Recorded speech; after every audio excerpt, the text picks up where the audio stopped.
Meu nome é Isabela Ergô, eu sou médica veterinária do IMA e atuo como gerente de defesa animal e responsável pelo Programa Estadual de Sanidade Avícola. Eu trouxe aqui 2 slides para mostrar para vocês, para explicar justamente isso que a Luísa mencionou anteriormente. Então, a influenza aviária é uma doença que até maio de 2023, ela era considerada como exótica no Brasil. O primeiro caso notificado no Brasil foi em 15 de maio de 2023, em aves silvestres, no estado do Espírito Santo. Antes disso, desde que o Programa de Sanidade Avícola foi instituído tanto pelo Ministério da Agricultura quanto pelo IMA, em meados de 1994, nós já trabalhamos com a prevenção da influenza aviária. Então, essa prevenção consiste em que, basicamente? Em estabelecer normas para a prevenção da entrada do vírus nas propriedades e nas granjas, principalmente nas granjas da agricultura industrial.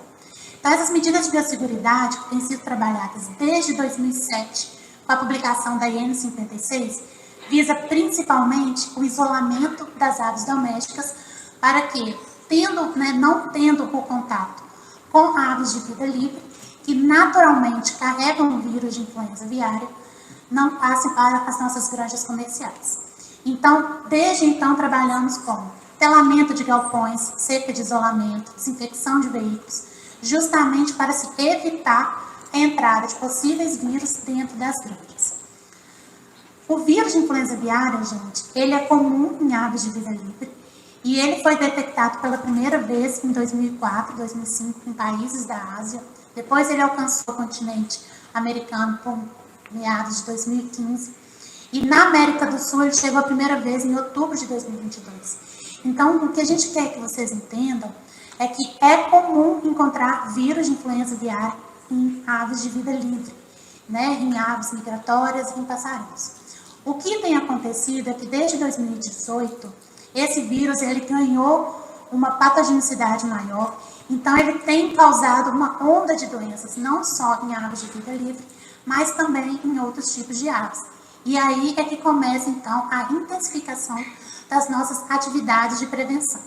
Desde então, a gente tem feito vistorias sistematicamente em nossas granjas. Em 2024, a gente chegou a um total de mais de 8.000 fiscalizações, exatamente para verificar se os produtores comerciais implementaram as medidas necessárias para a prevenção do vírus.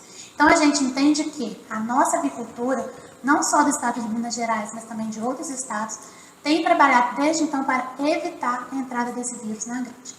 O que acontece em aves de vida livre foge um pouco do controle, porque não tem como a gente prender todos os passarinhos do mundo dentro de uma gaiola.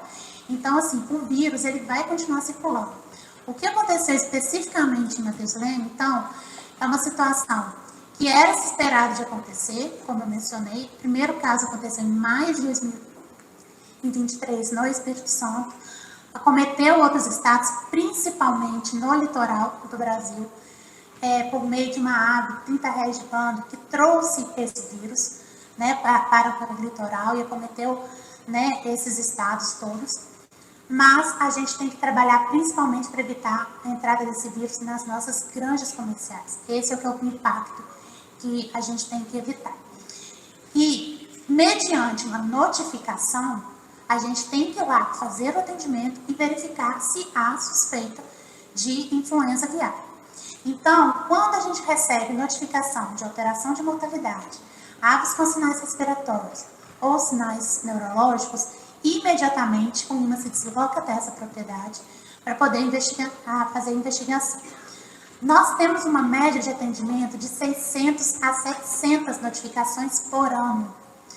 Dessas notificações, poucas a gente classifica como suspeita fundamentada, em que há necessidade de fazer a coleta para fazer a testagem.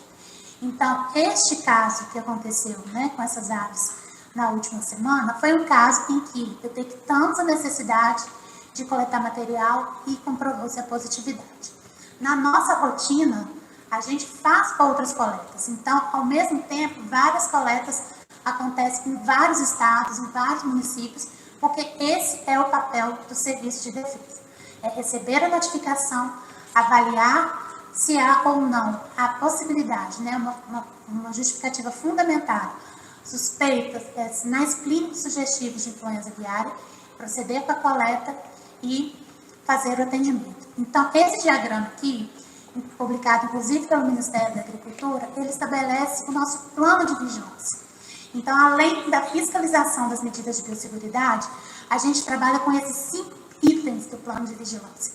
O primeiro item seria a investigação de casos suspeitos em aves domésticas. Então, quando a gente recebe a notificação de granjas ou de criatórios de subsistência ou de uma residência na área urbana, imediatamente a gente se desloca para fazer esse atendimento. A segunda forma de investigação é quando acontece a mortalidade em aves silvestres. Para isso, a gente tem parceria, inclusive, com órgãos do meio ambiente, o pessoal do CEPAS, que é o Centro de Triagem, o pessoal do IEF, para caso encontre alguma ave silvestre com sinais sugestivos de influenza aviária, o IMA seja imediatamente notificado para fazer esse atendimento. Fazemos também, gente, o que a gente chama de vigilância ativa. O que é vigilância ativa? Quando a gente vai até a propriedade para coletar material e verificar se há o vírus circulante. Então, essa vigilância ativa ela é feita em criatórios de subsistência, em granjas comerciais e o que a gente chama de compartimento, que são empresas que têm um grau de biosseguridade elevado.